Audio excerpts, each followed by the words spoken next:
Ang huling liham. Tahimik na nakaupo si Ana sa tabi ng bintana, hawak ang isang lumang liham na matagal na niyang itinago, ngunit hindi kailanman binasa. Galing ito kay Liam, ang unang lalaking minahal niya. Ipinadala ilang araw bago ito umalis patungong ibang bansa.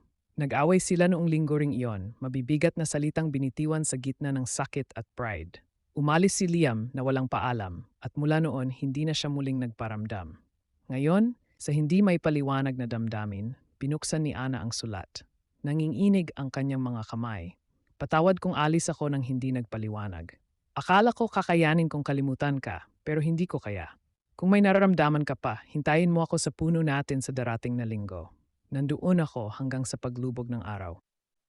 Napahinto si Ana. Pinasa niya muli ang petsa, 7 taon na ang nakalilipas. Naalala niyang dumaan siya sa punong iyon noon habang umuulan. May nakita siyang lalaking naghihintay pero hindi niya nilingon. Pilit niyang nilabanan ang damdamin. Ngayon sa kanyang mga palad, hawak niya ang alaala ng isang pagkakataong hindi na maibabalik. Naghintay si Liam at hindi na niya kailanman magagawang bumalik sa araw na iyon.